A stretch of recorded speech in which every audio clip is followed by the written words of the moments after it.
Hi, Joe Murphy here. Some people have noticed this diagram in the background. Have been asking me some questions about it from my videos. I'm going to try to explain what it is in just a minute. And I'm trying to figure out the best way to do it. Do I just erase the whole thing and start from the beginning? Because it's something I'm wrestling with and I'm doing some research on. And I think the best way to do it is start from the beginning. So excuse me while I erase this.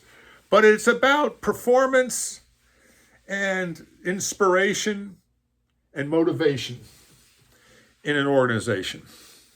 And it's something I've been thinking about, I guess, for the past 20 years, but it crystallized the other day. It started to come together. Now, it's important to know or to recognize that motivation is internal. I can't motivate you, but I can hopefully inspire you, and maybe that would motivate you. So I want to draw x-axis and y-axis from high to low. High, and this would be the motivation axis. Motivation. And this would be low. And of course, across this axis, I want to talk about inspirational, or at least being a leader in some ways. So this would be inspiration. And if I inspire people, it would look from low to high on this axis. What I next want to point out is I want to talk about where motivation is highest and where inspiration is highest, and some factors that go into my thinking regarding this. Well, first, if the leader, as the leader inspires, this is more leadership. Okay? It's about leadership. The more you can inspire and motivate somebody through inspiration, that's more about leadership. Now, management is different. This is the actual fact that I'm getting into right now. Accountability is down here. And making somebody accountable is more about management. I've never been a fan of accountability. And I'll tell you why I don't like it. I don't like somebody trying to make me accountable. Empower me. If you empower me, I will get it done. But there's a big difference between being accountable and being inspired and being empowered. Now, I want to go through this because I think accountable is where my motivation is really lowest, and management is down here, and I'm making somebody accountable. I'm going to hold you accountable for this. Now, what happens is this next level is called psychological safety. We need to create environments where people feel psychologically safe. And what do I mean by psychologically safe?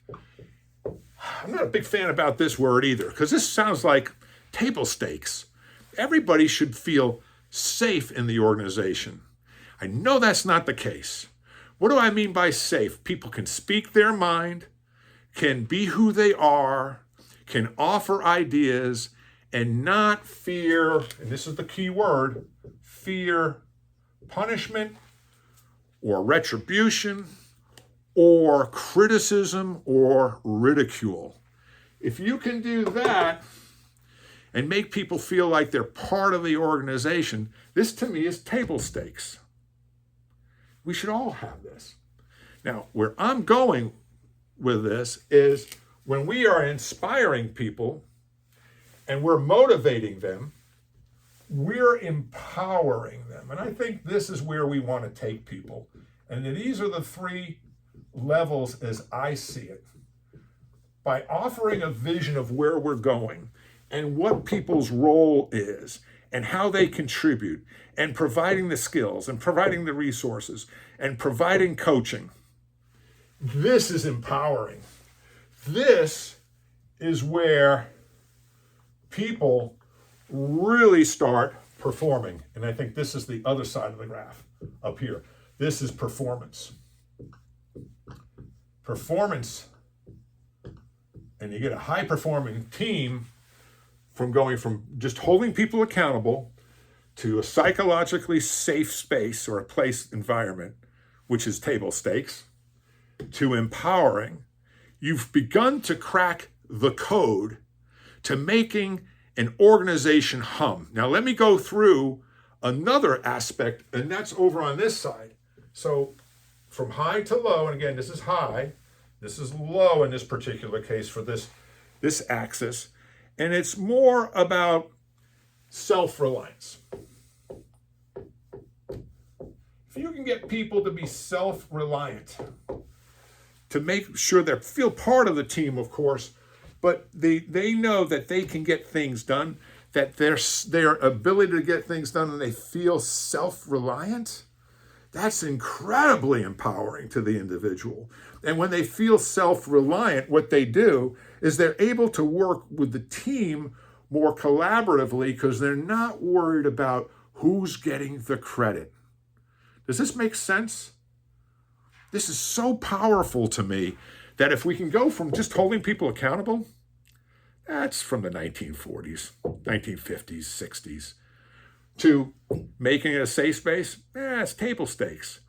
But to empowering people, making them self-reliant, motivating them, inspiring them, coaching them, giving them the tools, making it okay to disagree in an agreeable way because you're showing them how to use their voice, to speak up, to be part of the team. That's when you are creating something big. Because you want to move from this dependency need, and this is a key term in psychology. You want to move people from being dependent on you, the manager, the leader, the coach, to being self-reliant. They know what to do, they can do it, and they are doing it. And you're letting them.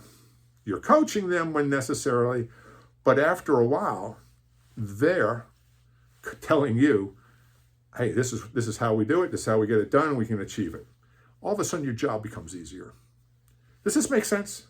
You see where I'm going? It's going from low motivation, more management, to more inspiration, higher inspiration levels, to higher motivation levels, to higher performance, to a greater self-reliance through empowering people, not making it a safe space, not holding people accountable. I'll hold myself accountable. That's what the self-reliant person says.